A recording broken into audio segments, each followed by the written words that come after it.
Assalamualaikum warahmatullahi wabarakatuh. Perkenalkan, saya Asilina Nampilihan. Izin menjelaskan materi tentang bimbingan konseling AUD. Pengertian layanan bimbingan konseling. Bimbingan konseling dapat diartikan sebagai seperangkat program pelayanan bantuan yang dilakukan melalui kegiatan, perorangan, dan kelompok untuk membantu peserta didik melaksanakan kehidupan sehari-hari secara mandiri dan berkembang secara optimal, serta membantu peserta didik mengatasi masalah yang dialaminya.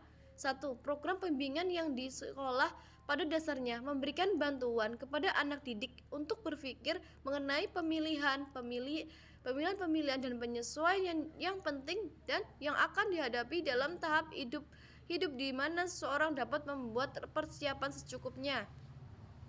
Bimbingan merupakan bantuan yang integral dari pendidikan karena pendidikan merupakan sebuah proses dari perubahan-perubahan yang terjadi pada masing-masing individu untuk dapat mengoptimalkan potensi yang dimiliki dan pendidikan juga merupakan pembangunan suatu dunia perasaan dan kesadaran, the upbuilding of a world involving your consciousness. 2. Konseling adalah upaya pembantu individu melalui proses interaksi yang bersifat pribadi antara konselor dan konseli agar konseli mampu memahami diri dan lingkungannya, mampu membuat keputusan dan menentukan tujuan berdasarkan nilai yang diyakininya, sehingga konseli merasa bahagia dan efektif perilakunya.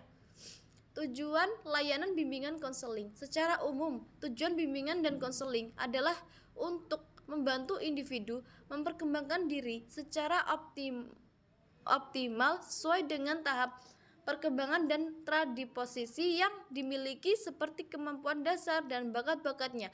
Berbagai latar belakang yang ada seperti latar belakang keluarga, pendidikan, status sosial ekonomi, serta sesuai dengan tuntutan positif lingkungannya. Sedangkan tujuan khusus bimbingan dan konseling merupakan penjabaran tujuan untuk umum tersebut yang dikaitkan secara langsung dan permasalahan yang dialami oleh individu yang bersangkutan sesuai dengan kompleksitas permasalahannya itu. Fungsi layanan bimbingan konseling. Pelayanan bimbingan dan konseling khususnya di sekolah dan madrasah memiliki beberapa fungsi, yaitu 1. Fungsi pencegahan. Melalui fungsi ini, pelayanan bimbingan dan konseling dimaksudkan untuk mencegah timbulnya masalah pada diri siswa sehingga mereka terhindar dari masalah yang dapat menghambat perkembangannya. 2. Fungsi pemahaman. Melalui fungsi ini, pelayanan bimbingan dan konseling dilaksanakan dalam rangka memberikan pemahaman tentang diri klien atau siswa beserta permasalahannya dan juga lingkungannya oleh pihak-pihak yang membantunya, pembimbing. 3. Fungsi pementasan. Apabila seorang siswa mengalami suatu permasalahan dan ia tidak dapat memecahkan sendiri, lalu ia pergi ke pembimbing atau konselor, maka yang diharapkan oleh siswa yang bersangkutan adalah teratasinya masalah yang dihadapinya.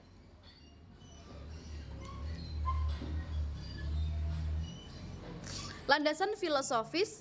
Kata filosofis atau filsafat berasal dari bahasa Yunani, yaitu philos yang berarti cinta dan sophos yang berarti bijaksana. Jadi dapat dikatakan bahwa filosofis adalah cinta terhadap kebijakan. Filsafat merupakan pemikiran yang sedalam-dalamnya, seluas-luasnya, setinggi-tingginya, selengkap-lengkapnya, serta setuntas-tuntasnya tentang hakikat suatu yang dicari dan diteliti. Dengan begitu, maka tindakan yang akan dilakukan oleh seseorang yang melandaskan filosofis dalam suatu hal tidak akan bergegabah atau bersifat acak yang tidak tentu ujung pangkalnya, melainkan tindakan yang terarah, terpilih, terkendali, teratur, dan dapat dipertanggungjawabkan. Tindakan seperti ini adalah tindakan yang bijaksana, maka tidak salah jika filosofis mempunyai makna cinta, kebijaksanaan.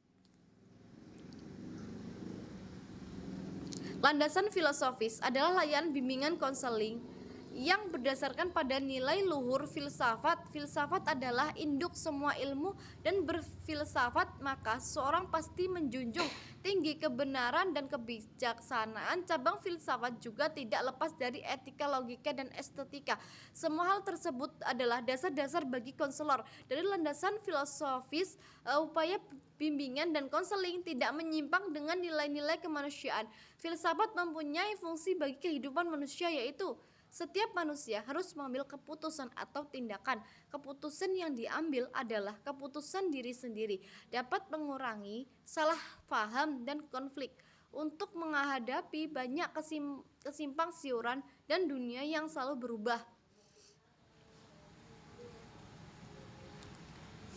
Landasan historis. Secara umum, konsep bimbingan dan konseling telah lama dikenal manusia. Melalui sejarah tentang pengembangan potensi individu dapat ditelusuri dari masyarakat Yunani kuno. Mereka menekankan upaya-upaya untuk mengembangkan dan menguatkan individu melalui pendidikan. Layanan bimbingan dan konseling di Indonesia mulai dibicarakan sejak tahun 1902. Ditandai dengan adanya perubahan sistem pendidikan di SMA, yaitu dengan adanya program penjurusan. Program penjurusan merupakan respon akan kebutuhan untuk menyalurkan siswa ke jurusan yang tepat bagi dirinya secara perorangan. Sekian dari materi saya akhiri. Wassalamualaikum warahmatullahi wabarakatuh.